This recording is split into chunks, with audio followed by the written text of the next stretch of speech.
The Man Who Forgot Ray Bradbury by Neil Gaiman.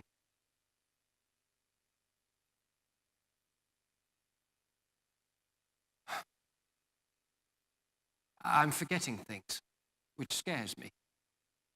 I'm losing words, although I'm not losing concepts. Well, at least I hope I'm not losing concepts. If I am losing concepts, I'm not aware of it. If I am losing concepts, how would I know?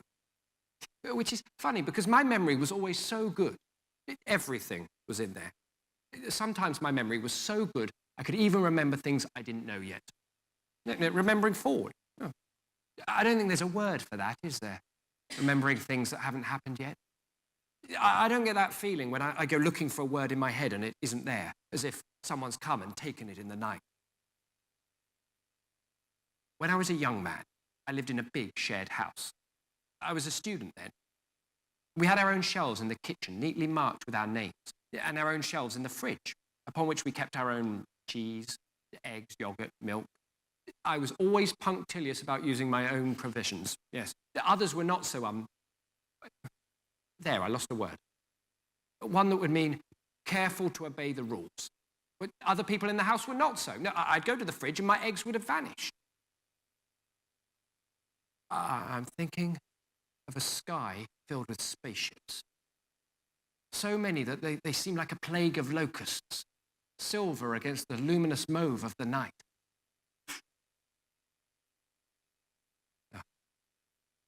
Things would go missing from my room back then as well. The boots. Yeah, I remember my boots going, or being gone, I should say, because I never actually caught them in the act of leaving. No, the boots don't just go. No, somebody went them. Just like my big dictionary. Same house, same time period. I went to my small bookshelf, which was beside my face. Everything was by my bed. It was my room, but it was not much larger than a cupboard, well, with a bed in it. So I went to the shelf, and my dictionary was gone. There was just a dictionary-sized hole to show where my dictionary wasn't. All the words in the book gone. Well, over the next month, they also took my radio, a can of shaving foam, a pad of notepaper, a box of pencils, and my yogurt. And I discovered during a power cut my candles. And now I'm thinking of a boy with new tennis shoes who believes he can run forever. No, that's not giving it to me. A dry town in which it rains forever. A road through a desert on which good people see a mirage. A dinosaur that is a movie producer. The mirage is the pleasure dome of Kubla Khan. Oh, no. Sometimes when the words go away from me, I can find them by creeping up on them from another direction. Say I go and look for a word. I'm discussing the inhabitants of the planet Mars, say, and I realize the word for them is gone. Well, I might also realize that that missing word would occur in a sentence or a title. The Chronicles, or my favorite. And if that doesn't give it to me, I circle the idea. I think little green men, tall, dark-skinned, gentle, dark they were and golden-eyed, and suddenly the word Martians is waiting for me, like a friend or a lover at the end of a long day. I left that house when my radio went. It was too wearing the slow disappearance of things I had thought so safely mine, thing by thing, object by object, word by word. When I was 12, I was told this story by an old man that I've never forgotten. A poor man found himself alone in a wood as night fell, and he had no prayer book to say his evening prayers. So he said, God who knows all things, I have no prayer book, and I do not know my prayers by heart. But you know all the prayers. You are God. So this is what I'm going to do. I'm going to say the alphabet, and I'll let you put the words together. There are things missing from my mind, and it scares me. Icarus. Yeah, I haven't forgotten Icarus, yes. He flew too close to the sun. In the stories, though, it's worth it, isn't it? Always worth it to have tried, even if you fail, even if you fall like a meteor forever. Better to have flamed in the darkness, to have inspired others, to have lived, than to have sat in the darkness cursing the people who borrowed but did not return your candle. I have lost people, though. It's strange when it happens. I mean, I don't actually lose them, not in the way that one loses one's parents, either as a small child, when you think you're holding onto your mother's hand in a crowd, and then you look up and you realize it's not your mother at all. Or later, when you have to find the words to describe them at a funeral or memorial service, or you're scattering ashes on a garden of flowers or into the sea. You know, I sometimes imagine that I'd like my ashes scattered in a library. Ah. Although the librarian would just have to come in the next morning to sweep me up before people got there. Yeah, I'd like my ashes scattered in a library. Or possibly a fun fair. Yeah. A 1930s fun fair, where you ride the black, what is it? A carousel, no. Roller coaster, no. The thing you ride and you become young again. The Ferris wheel, yes. There is another carnival that comes to town as well, bringing evil. By the pricking of my thumbs. Shakespeare. Now, I remember Shakespeare. I remember his name and who he was and what he wrote. Yeah, he's safe for now. Yeah. Perhaps there are people who forget Shakespeare. They would have to talk about that man who wrote To Be or Not to Be. Not the film starring Jack Benny, whose real name was Benjamin Kapulski, who was raised in Waukegan, Illinois, just outside Chicago. Waukegan, Illinois, was later immortalized as Greentown, Illinois, in a series of stories and books by an American author who left Waukegan and went to live in Los Angeles. I mean, the man, of course, that I'm thinking of, I can see him when I close my eyes. I used to look at his photograph in the back of his books. Yeah, and he looked mild, and he looked wise, and he looked kind. And he wrote a story about Poe, to stop Poe being forgotten.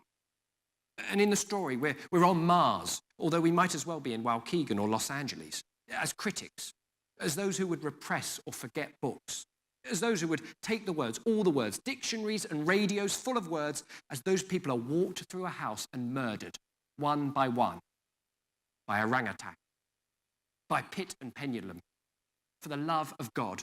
Montresor, yes, yeah, I know Poe and Montresor and Benjamin Kapulski, yeah, and his wife, Sadie Marks, who was no relation of the Marx brothers, and performed as Mary Livingston.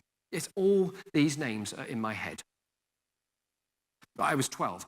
I'd read the books and I'd seen the film, and the burning point of the paper was the moment where I realized I'd have to remember this.